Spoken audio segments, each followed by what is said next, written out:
오늘은 십자가를 바라보라, 다시 새롭게 바라보라. 제자들이 바라본 그 십자가 중에서 오늘은 성찬의 말씀을 통해서 다시 그 십자가의 의미를 새겨보고자 합니다. 제자들은 예수님의 십자가 죽음에 함께하지 못했다 그랬습니다. 예수님께서 제자들이 다 떠나갈 것을 아시고 이 제자들이 후에 십자가와 부활의 증인이 되기 위해서는 그들에게 십자가와 같은 경험을 할 수 있는 어떤 매개체 또는 기억장치가 필요했던 거죠. 그것이 어제의 그 성찬과 오늘 이 성찬이라는 겁니다. 원래는 어제 그 성찬과 세족을 다 같이 하셨지만 저희가 시간상 오늘 이렇게 성찬을 나누게 되었습니다. 성찬은 공간복음이 다 기록하고 있고요. 요한복음에도 성찬을 기록하고 있지만 요한복음은 성찬보다는 세족에 대해서 더 자세하게 기록을 했고요. 특별히 이 성찬은 고린도전서 11장에서 사도 바울도 기록을 하고 있습니다. 복음서나 서신서나 예수님이 돌아가시고 바로 그 성찬에 대해서 다 기록한 것이 아니라 시간이 한참 흐른 후에 이 성찬의 말씀이 기록됐다는 걸 생각해 본다면 이 성찬의 말씀이 기록된 때에 초대교회 상황이 어땠는지를 한번 생각해 보면 좋을 것 같습니다. 예수님이 승천하시고 성령 강림 사건을 제자들이 경험합니다. 그리고 초대교회는 그때부터 성찬을 갖기 시작합니다. 그러니까 초대교회 예배 때에는 매 예배 때마다 성찬이 있었습니다. 그들은 모일 때마다 애찬을 나누기도 하고 성찬을 나누기도 하는데 그것이 그들에게 굉장히 익숙했던 이유는 그들이 이미 이전부터 공동 식사에 대한 문화를 갖고 있었기 때문입니다. 우리나라도 옛날에는 식사 문화가 이런 공동 식사 문화가 있었죠. 그래서 여기 연세가 많으신 분들은 다 경험하셨지만 아침과 점심은 모르겠지만 아침과 저녁은 식구들이 다 한 상에 둘러앉아서 같이 먹었잖아요. 여러분, 유대인들은 안식일이나 명절 때 가족이 공동 식사를 행합니다. 오늘 특별히 이 성찬, 지금 예수님이 이제 마지막 성찬을 행하시던 이때가 유월절이었다고 말씀하죠. 유월절에 그 첫째 날 저녁 식사는 무조건 가족과 함께 식사하는 공동 식사여야 합니다. 그렇게 의식이 그렇게 진행이 됩니다. 그러니까 이들은 그런 명절이나 안식일이나 이런 때에 이미 공동 식사를 했기 때문에 성찬의 이런 공동 식사들이 그렇게 어색한 식사는 아니라는 것이죠. 그런데 어쩌면 그 제자들이 또 초대교회 성도들이 처음에는 그 성찬을 가질 때 주님의 십자가를 생각하며 그 빵을 먹을 때 눈물이 흐르고 그 잔을 받을 때 목이 메어서 그 포도주가 넘어가지 않는 그런 감동과 감격 속에서 그 성찬을 행하지 않았겠습니까? 저도 그랬던 것 같아요. 정말 이 성찬을 행할 때 그 작은 빵 조각이 넘어가지가 않고 그 작은 잔의 포도주가 넘어가지가 않는. 그런데 여러분, 어느새 이것이 식상해지면 이전에도 그들이 공동 식사들을 했었기 때문에 초대교회 성도들에게는 어쩌면 이 성찬이 시간이 지나면서 식상해지고 일반 자기네들의 공동 식사처럼 여겨질 수 있다는 것이죠. 그냥 우리 맨날 밥 먹고 그랬으니까 그냥 똑같이 그런 거구나라고 지나갈 수 있다는 거예요. 주님의 살과 피를 먹고 마시는 거룩한 식사로서의 그런 진정한 의미를 잃어버릴 수도 있다는 것이죠. 제자들은 예수님께서 자기들과 마지막 식사를 함께 하신 이 식사의 의미가 무엇인지를 나중에야 정확하게 깨달아 알게 되었죠. 성찬을 대할 때는 그 주님이 그 빵을 떼어주시고 또 그 잔을 나누어 주실 때에는 몰랐다가 그 후에야 이들은 그것이 주님의 십자가와 죽으심을 의미한다는 것을 나중에야 기억하게 되었을 겁니다. 그런데 초대교회가 지금 그 거룩한 식사의 의미를 조금씩 이뤄져 가는 것이죠. 이미 40년, 50년이 흘러갔으니까요. 그러면 이 제자들은 어떤 게 필요했을까요? 이 초대교회 성도들에게 복음서를 기록하면서 이 성찬이 무엇을 의미하는지를 더 간절한 마음으로 기록하려고 하지 않았겠습니까? 그 증거가 고린도 교회 안에서 보여집니다. 고린도 교회는 이 성찬이 무엇을 의미하는지를 점점 잃어가기 시작하더니 나중에는 고린도 교회에 어떤 현상이 생겼냐면 성찬이 단순한 배고픔을 채우는 식사 교제로 전락해버리는 겁니다. 고린도 교회에서는 예배를 드리고, 이건 초대교회의 모습이지만 예배를 드리고 나면 식사의 형태로 성만찬을 항상 가졌습니다. 그러면 교인들이 자기가 먹을 것을 가져오는 겁니다. 빵과 그런 포도주들을 자기가 먹을 걸 가져오는 거예요. 그런데 자기가 그걸 가져올 수 있는 부유한 사람이 있는가 하면 그런 것들을 가져오기 부담스러운 가난한 자들도 교회 안에는 있었다는 것이죠. 그런데 지금 이 고린도 교회 안에 그 당시 사회가 부유한 자가 있고 가난한 자가 있고 또 신분이 주인이고 높은 사람이 있는가 하면 종이고 낮은 사람이 있단 말이에요. 그러면 그 예배 가운데 일찍 오는 사람들이 있습니다. 누구일까요? 부유한 사람들, 주인인 사람들. 이런 사람들은 일찍 오는 거예요. 그렇지만 노동자들, 종으로 사는 사람들, 신분이 낮은 사람들, 가난한 사람들은 일하느라고 늦게 옵니다. 그런데 이 부유한 자들은 자기가 많은 것을 가졌기 때문에 많이 가져와 가지고 미리 와서 먹고 마시고 다 배부르고 취해 가지고 있는 겁니다. 그러나 가난한 자들, 노예의 신분으로 있는 사람들은 나중에 늦게 와 보니 자기들의 형편으로는 많은 것들을 가지고 올 수도 없을 뿐더러 그것도 부담돼서 가지고 오지 못하는 사람들은 손이 부끄러운 겁니다. 아무것도 가지고 오지 못했기 때문에. 거기다가 이미 온 사람들은 다 먹고 배부르고 취해 있는데 뒤에 온 사람들은 배고픔에 굶주려야 하는 수밖에 없는 것이죠. 기다렸어야 되는 거예요. 자기가 가져왔더라 하더라도 그것을 기다리고 성만찬의 의미를 기리며 함께 공동 식사를 나누었어야 되는데 이것이 의미가 퇴색되면서 전락해버리는 거죠. 그냥 자기들의 식사 교제로. 고린도전서 11장의 성찬의 말씀을 바울이 기록하는 이유는 바로 이렇게 성찬의 의미를 잃어가고 퇴색해버린 초대교회를 향해서 성찬이 무엇인지를 진정한 의미를 가르쳐주고 그것을 우리가 어떻게 행해야 되는지를 알려주기 위한 것이죠. 그렇다면 오늘날 현대교회도 성찬이 진정한 십자가 사건으로 경험되고 있느냐라고 물어야 합니다. 그리고 만약에 우리가 이 성찬을 대하면서 나의 십자가 사건으로 경험될 수 없다면 우리도 이 복음서가 성찬의 의미를 잃어가는 초대교회 성도들에게 이 말씀으로 다시 십자가를 바라보게 한 것처럼 오늘 우리에게도 이 성찬이 다시 그 십자가를 바라보게 하는 사건이 되어야 한다는 겁니다. 저는 어릴 때 기억에 아침 저녁으로는 늘 저희도 한 상에 가족들이 다 둘러서 함께 늘 식사를 했던 것으로 기억합니다. 그래서 늘 어릴 때부터 식사 예절을 엄하게 배웠던 것 같아요. 그리고 저희는 또 가부장적인 시대가 그랬을지는 모르지만 좀 우리 집안이 가부장적이어서 남자들끼리 한 상에 둘러앉고 어머니와 딸들은 누님들은 저쪽에서 또 따로 먹고 그랬었습니다. 저는 기억에도 6살 때부터 막 젓가락질도 엄청 잘했던 것 같아요. 혼나면서 배워가지고. 예. 그리고 어른들이 먼저 숟가락 들기 전에 들면 안 되고 또 어른들이 식사 마치기 전에는 움직여도 안 되고 숟가락 나서도 안 되고 예. 또 아무리 맛있는 게 있어도 어른부터 드셔야 되고 쌀 한 톨, 그 밥 한 톨도 남기면 안 되고 싹싹 다 긁어서 먹어야 되고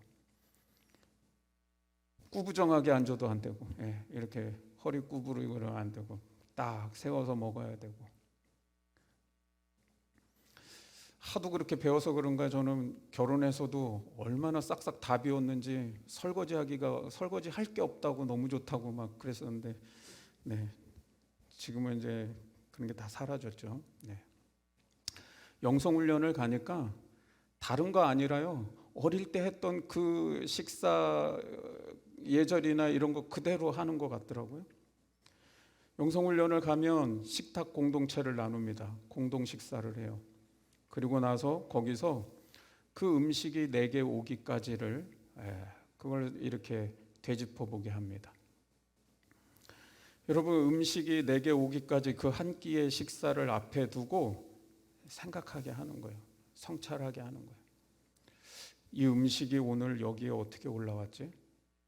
주방에서 이 재료를 가지고 만드신 분의 그 마음과 정성을 헤아려 보고, 그분들은 이 재료를 어디서 났지? 누군가가 사왔겠죠. 마트에서. 그 마트에는 누가 그것을 가져다 놓았지? 아마 도매상이나 소매상 중개인들이 갖다 놨겠죠.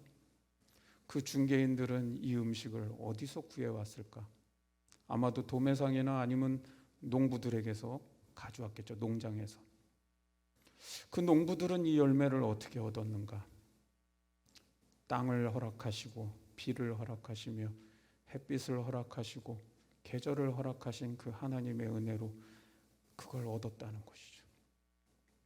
그렇게 한 끼의 식사를 놓고도 거슬러 올라가니까 결국 그 원천에는 하나님의 은혜가 있더라는 것이죠. 그것을 계속 되짚으면서 감사하는 겁니다. 만드신 이에게 감사하고, 이것을 다 날라다 주신 분의 노고에 감사하고, 또 그것을 농사지은 농부들에게 감사하며 이 모든 것들을 허락하신 하나님의 은혜에 감사하는 거예요. 그러니까 그런 영성훈련이나 수도원 같은 데 가면 국물 하나, 밥 한 톨 하나 남기지 않고 싹 먹게 하잖아요. 왜? 거기에 생명이 담겨 있고 은혜가 담겨 있기 때문에. 음식은 하나님께서 생명의 공급으로 주시는 겁니다. 여러분, 그래서 그것을 남기지 않으려고 하는 것은 우리의 욕망을 절제하는 것이기도 하고요. 또 그것이 생명이기 때문에 그렇다는 거예요. 여러분, 나는 남겨서 버리는데 누군가는 그 식탁이 비어 죽어가는 사람이 있기 때문이라는 거죠. 또 인간은 태어나서 처음 젖을 빨기 시작하면서부터 죽을 때까지 계속해서 먹어야 합니다. 왜냐하면 그 먹는 것을 통해서 생명을 유지하기 때문이죠. 그런 점에서 본다면 이 음식은 매우 일상적이면서도 가장 중요한 거라는 거예요. 음식이라는 거 참 묘한 겁니다. 너무너무 일상적이어서 대충 먹고 끝내 라고 할 수도 있지만, 그런데 여러분, 그렇게 해서 대충 먹어보세요. 며칠이 지나면 병들고 생명의 위협이 오는 거예요. 되게 일상적인데 너무너무 중요한 거예요. 예수님께서 왜 십자가에 돌아가시기 전 마지막 식사를 통해서 제자들에게 십자가를 경험하게 하셨을까요? 음식을 먹는다는 것은 가장 일상적이기도 하지만 그것이 중요한 생명과 연결되어 있기 때문입니다. 성찬에서 빵과 포도주는 우리에게는 일상적인 음식이 아니지만, 저희는 매 식사 때마다 이렇게 안 먹잖아요. 그죠? 그렇지만 유대인들의 식탁에는 이건 절대로 독특한 식탁이 아닙니다. 그냥 아주 일상적인, 우리로 말하면 밥과 김치 같은 그냥 아주 일상적인 음식이에요. 그들에게는 매일 먹는 음식이고 일상의 식생활에 빠질 수 없는 아주 당연한 음식들이라는 거예요. 이 매일 먹는 음식을 통해서 주님은 십자가의 죽음을 말하고 그것을 기억하게 하신다는 겁니다. 그렇다면 여러분, 우리도 주님의 십자가를 꼭 이렇게 특별한 식탁을 차려놓고만 생각하는 것이 아니라, 우리도 유대인들의 입장 속으로 본다면 매일 대하는 그 하루의 끼니 그 한 끼 속에서 하나님의 은혜를, 그리고 그 십자가의 은혜를, 그 구속의 은혜를 생각하여야 한다는 것이죠. 예수님의 마지막 만찬은 유월절을 준비한 식탁임에는 분명합니다. 그러나 유월절 음식은 무교병과 양고기와 쓴나물을 같이 먹도록 되어 있습니다. 그런데 예수님이 준비한 유월절의 음식은 빵과 포도주예요. 좀 뭔가 다른 음식이죠. 따라서 이 지금 성만찬은 유월절에 행해진 유월절 식사임에도 불구하고 예수님은 이것을 성찬이라고 하는 새로운 식사로, 또 새로운 식탁으로 바꾸셨다는 겁니다. 그런 점에서 여러분, 성찬을 통해 우리에게 주시는 십자가의 의미는 꼭 성찬 때만 느끼라는 것이 아니라 매일매일 우리의 일상 속에서 빵을 찢을 때마다, 포도주를 마실 때마다 그들이 기억하는 것처럼 우리는 밥을 먹고 또 김치를 먹고 여러 반찬을 먹을 때에 그것을 항상 기억하는 것이 되라는 것이죠. 그렇다면 우리가 성찬을 통해 바라봐야 될 십자가의 의미는 무엇일까요? 첫째는, 성찬은 십자가가 우리에게 생명을 공급하는 사건이라는 것을 기억하라는 겁니다. 여러분, 음식은 인간에게 생명을 유지하는 중요한 공급이라고 그랬어요. 주님은 내 살을 먹고 내 피를 마시면 너희가 영생을 얻으리라고 말씀했습니다. 성찬은 십자가가 우리에게 하나님의 생명을 가져다 주는 사건이라는 것을, 그것이 우리에게 구원의 통로가 된다는 것을 말씀하고 있는 겁니다. 이것은 우리가 매일매일 식사를 할 때도 이 음식을 주시는 하나님께 그냥 감사하는 게 아니라 우리에게 생명을 공급하시는 하나님께 감사하라는 겁니다. 나를 위해 당신의 살을 찢어주시는 주님의 은혜를 감사하고, 나를 위해 당신의 피를 부어 마시게 하시는 그 은혜를 기억하며 감사하라는 겁니다. 그냥 식사기도가 하나님 감사합니다, 오늘도 잘 먹고 잘 쉬게 해주셔서 감사합니다가 아니라 그 십자가의 은혜가 그 안에 배어 있음을 기억하라는 거예요. 그래서 우리가 살아가는 일상 속에 매일같이 나에게 살아갈 힘을 공급하시는 하나님을 기억하라는 겁니다. 당신의 살을 찢고 그 피를 부어서 마시게 하시는 그 하나님이 날마다 우리에게 살아갈 힘을 공급한다는 거예요. 은혜를 공급한다는 거예요. 생명을 공급한다는 거예요. 모든 필요를 공급하시는 하나님임을 기억하고 믿으라는 겁니다. 여러분, 나를 위해 몸을 찢고 피를 흘리신 그분이 또 무엇을 채우시지 않겠습니까? 그 하나님을 의지하고 그 하나님을 신뢰하라는 거예요. 그러면 더 나아가서는 이 생명을 위해서 주시는 이 식탁을 하나님의 선물로 우리가 기억한다면, 받아들인다면, 그렇다면 이 식탁은 이기적인 욕망을 채우는 식탁이 되어서는 안 된다는 겁니다. 주님의 십자가의 은혜와 생명의 공급은 나만 배부르면 끝나는 것이 아니라는 겁니다. 누군가의 식탁에 이 생명의 공급이 없을 때, 그들이 어려울 때 우리는 그들을 위해 생명의 공급을 나눌 수 있어야 한다는 것이죠. 내 식탁은 풍성한데 누군가의 식탁이 비어 있다면, 그래서 거기에 생명이 없다면 하나님 나라의 생명을 함께 나누라는 겁니다. 부자와 나사로 이야기가 있죠. 부자의 죄는 무엇일까요? 성경은 부자의 죄가 뭐냐? 자신의 식탁은 넘치도록 풍성한데 거지 나사로의 식탁이 비어 있는 곳에 자비를 베풀지 않은 거라는 겁니다. 나사로의 식탁이 비어 생명이 없는데 부자는 하나님의 선물로 받은 그 식탁의 풍성함을, 그 생명의 공급을 나누지 않고 있는 겁니다. 그 결과는 어떻게 됐습니까? 하나님 나라에서 나사로의 식탁은 생명으로 충만했지만 부자의 식탁은 생명이 없었다는 것이죠. 예수님은 우리에게 살과 피를 나누어 주시면서 우리가 받은 그 생명을 나누며 살기를 원하시는 것이죠.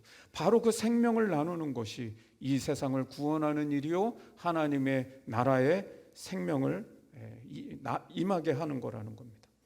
요한복음은 그래서 오병이어 사건을 기록할 때에 예수님이 자신을 생명의 떡이라고 말씀하신 것과 연결해서 기록하고 있습니다.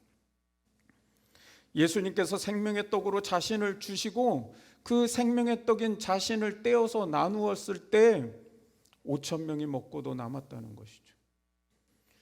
두 번째, 성찬은 십자가가 하나님과 우리를 화목하게 하는 사건임을 기억하라는 겁니다. 고대의 식사 개념은 그냥 배고파서 먹는 식사가 아닙니다. 내가 누군가와 식사를 했다고 하는 것은 고대에서는 내가 당신과 교제합니다, 하나가 됩니다, 받아들입니다 라고 하는 뜻이 담겨 있습니다. 그래서 우리가 식탁 공동체라는 말을 쓰는 겁니다. 그 식탁을 통해서 한 공동체, 한 가족이 된다는 것이죠. 여러분, 다니엘이 왜 왕의 음식을 거부했습니까? 그건 그냥 밥 먹는 용으로 준 것이 아니라 그 바벨론의 신을 받아들이게 하는 하나의 그게 행위이기 때문에 그것을 거부하는 것이죠. 여러분 보세요. 다니엘은 계명을 하는 거는 허락을 합니다. 벨드사살이라고 계명을 했어요. 벨드사살이라는 이름은 바벨론 신과 관련이 있는 이름으로 바꾼 거예요. 다니엘 그러면 오늘날로 말하면 김예수, 뭐 하나님의 은혜에서 하은, 예수님의 은혜 예은 이런 이름을 김부처, 김무당 이렇게 바꾼 거라 마찬가지인 거예요. 그런데 그런 계명은 허락하는데 왕의 음식은 생명을 걸고 거부하잖아요. 그것은 고대에는 식사를 같이 한다는 것, 그 음식을 먹는다는 것은 그 신을 받아들이는 종교적 의미가 담겨 있기 때문이죠.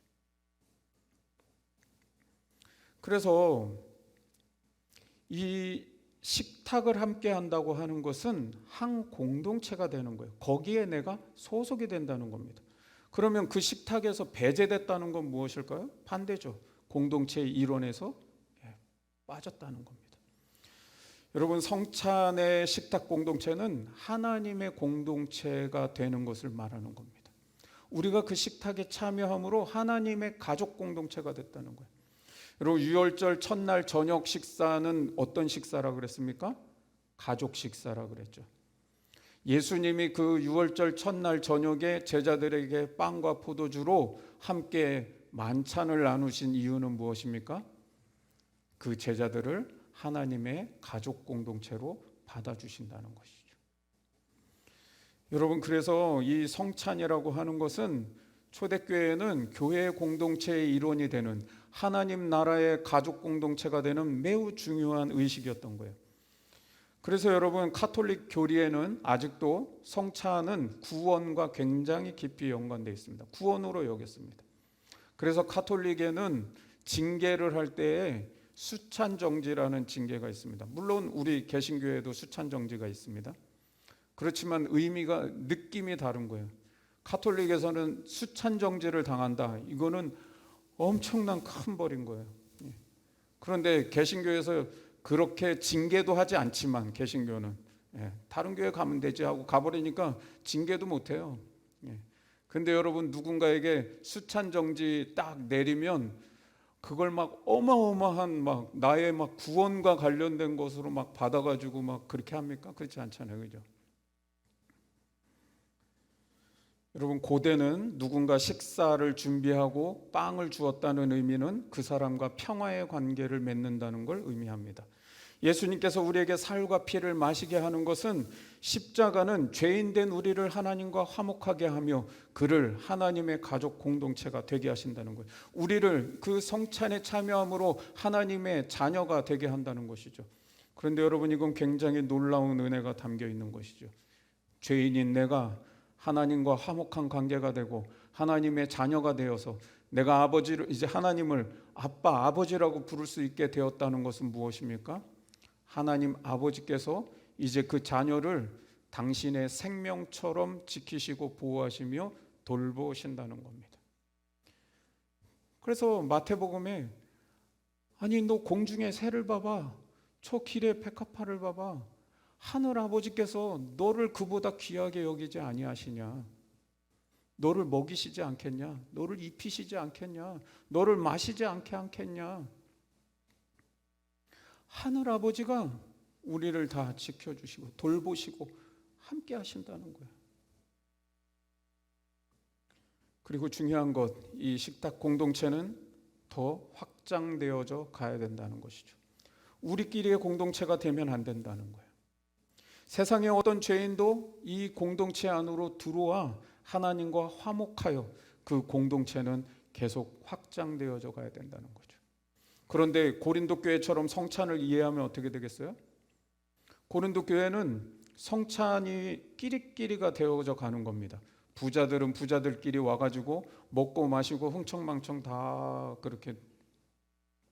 그런데 가난한 자들은 또 다 늦게 와가지고 가난한 자들끼리 또 없어가지고 다 그렇게 민망한 모습으로 있는 겁니다. 그러면 그 교회는 성찬을 행하면 행할수록 교회는 더 갈라지는 겁니다. 부자들과 가난한 자들로.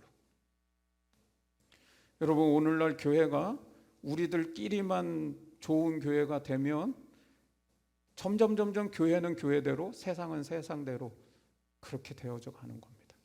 그런 교회가 어떻게 세상을 구원할 수 있는 교회가 될까요? 여러분, 우리 공동체 안에서도 끼리끼리가 되는 것은 굉장한 조심해야 될 겁니다. 그렇게 된다면 우리는 먹으면 먹을수록 교회는 끼리끼리가 되는 겁니다. 또 한 가지는 예수님께서 성찬을 가지시면서 가룟 유다의 배반을 말씀하신다는 겁니다. 너희 중에 한 사람이 나를 팔리라. 그랬더니 제자들이 다 같이 뭐라 그럽니까? 주여, 나는 아니지요 라고. 여러분, 여기에 제자들이 나는 아니지요 라고 하는 이 말과 그 다음에 또 가룟 유다가 라비요, 나는 아니지요 라고 또 묻죠.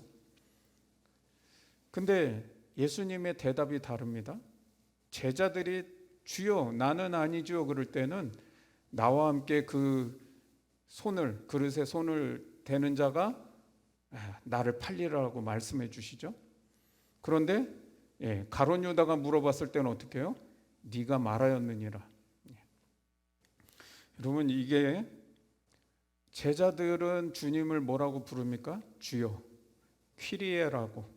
그 당시에 오직 예수에게만 퀴리에라고 쓰는 그 주님이라고 고백을 하는데, 이 가룟 유다는 라비요, 주님이라고 고백하지 않습니다. 이미 그 마음에는 예수를 팔 마음이 들어가 있기 때문이죠.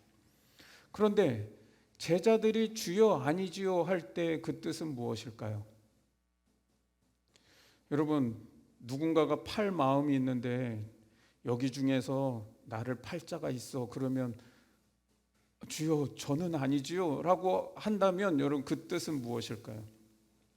이 당시로 생각하면 교회 안에 뭔가 주님을 배반할 만한, 주님을 팔아 넘겨야 할 만한 굉장한 환난과 고난이 닥치겠구나, 박해가 닥칠 수 있겠구나라는 걸 생각하는 것이죠. 제자들이 지금 묻는 건 뭐예요? 주여, 그런 박해가 올 때, 그런 환난이 올 때 저는 그때 배반할 사람은 아니겠죠? 라고 하는 그 말이겠죠. 그 마음은 뭐예요?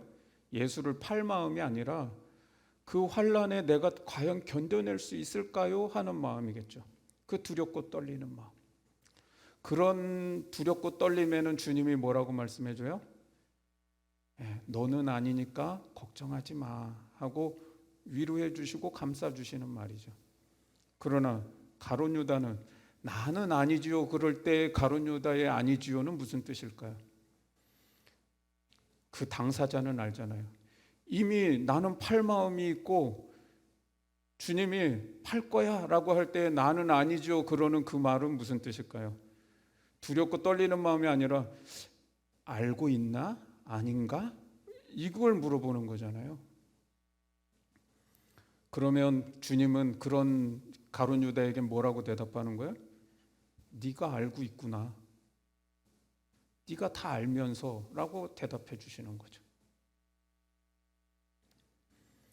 여러분, 공동체 안에 있어도 전혀 공동체와 하나 되지 못하는 사람이 있다는 겁니다. 명목상 그리스도인으로 살면서 교회에 잘 나오고 있지만 전혀 교회가 아닌 사람들이 있을 수 있습니다. 그러면서도 이 사람들의 특징은 뭐냐면 나는 아니지요 라고 말한다는 거예요. 내가 영적으로 겉돌고 있고 전혀 하나가 되지 못하고 있으면서도 나는 모르고 있다는 거예요. 나는 그렇게 내가 하고 있는지를 모른다는 거예요. 주님은 그런 가룟 유다에게 성찬을 주셨습니다. 그런 가룟 유다에게도 당신의 몸을 찢는 그 빵을 주셨고 당신의 피를 흘리는 잔을 나누어 주셨어요. 그 이유는 무엇일까요? 다시 기회를 주시는 것이죠. 그게 바로 세 번째 의미와 연결이 됩니다. 세 번째 성찬의 의미는 십자가가 용서와 다시 기회를 주시는 것임을 보여주는 겁니다.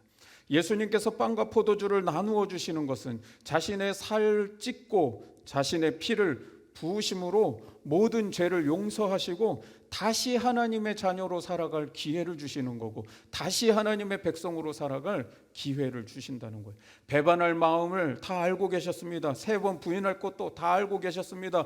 그들이 다 도망갈 것도 다 알고 계셨습니다. 그런 제자들에게 내 몸이다 하고 빵을 내어주시고 내 피다 하고 잔을 내어주시는 거예요. 그것은 뭐냐면 내가 너희를 이미 용서하였다. 이 십자가의 용서를 받아들이는 사람은 다시 기회를 얻을 것이요, 그 용서를 받아들이지 않는 자에게는 기회가 없어지는 겁니다. 나는 이미 너희에게 모든 것을 용서했다라고 하는 것을 보여주시기 위해서 살을 주시고 피를 주시는 거예요. 그것을 받아들이는 사람은 다시 제자로 살아갈 기회를 얻는 것이고 다시 사명자로 살아갈 기회를 얻는 겁니다. 십자가는 미리 용서해 놓은 사건입니다. 주님은 우리가 부족한 거 다 알고 계십니다. 주님은 우리의 마음에 죄성이 있어서 우리가 그 죄에 약하다는 것을 다 알고 계십니다. 주님은 그 모든 것을 다 아시면서도 우리를 위해 십자가에 달려 죽으신 이유가 무엇입니까? 내가 너희를 다 용서했다는 거예요. 그 죄사함을 받아들이는 사람은 다시 새롭게 하나님의 자녀로 살아갈 용기와 힘을 얻고 갈 수 있는 것이고, 새로운 삶이 그에게는 시작되는 겁니다. 예수님께서 십자가에 돌아가시기 전 마지막 제자들과 함께 하신 거룩한 식사는 어떤 특별하고 독특한 음식이 아니라 그들의 일상의 음식이었습니다. 성찬을 통해 우리가 바라봐야 될 십자가의 의미는 성찬식 때만 기념하라는 게 아닙니다.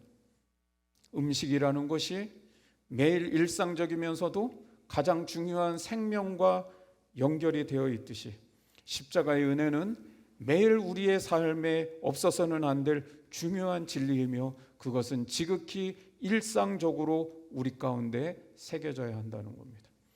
내가 죄 지었을 때만 필요한 용서가 아니라는 겁니다. 1년에 한두 번 성찬식 할 때만 기억하는 것이 아니라는 겁니다. 주님은 성찬을 통해 너희가 날마다 십자가와 그 죽음을 기억하며 살라는 것이죠. 그 십자가를 바라볼 때 우리에게 매일매일 순간마다 생명을 공급하고 계시는 하나님의 은혜를 기억하여라. 너희의 삶에 힘을 주시고 은혜를 주시며 생명을 주시는, 그리고 그 모든 필요들을 채워 공급하시는 그 하나님을 기억하라는 겁니다. 그리고 너희의 삶에 그 식탁 가운데 생명이 비어있는 자들을 향해 너희가 받은 그 생명을 나누어 주라는 것이죠. 그리고 그 십자가를 바라보며 주님이 우리를 하나님의 가족 공동체로 들어오게 하시고 하나님의 자녀로, 하나님의 백성으로 살게 하시며, 당신이 친히 아버지로서 당신의 자녀를 생명으로 그렇게 지켜내시고 보호하시며 돌보신다는 것을 기억하라는 겁니다. 영적으로 겉도는 성도가 되지 말고 하나님의 공동체에 하나가 되어라.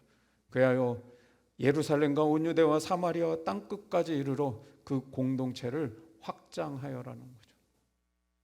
십자가를 바라보며 미리 용서하시고 너에게 다시 기회를 주시는 그 하나님의 기회를 붙들라고 말씀하십니다. 여러분, 이제 이 성찬의 의미를 생각하면서 우리가 주님의 십자가를 다시 바라보기를 원합니다.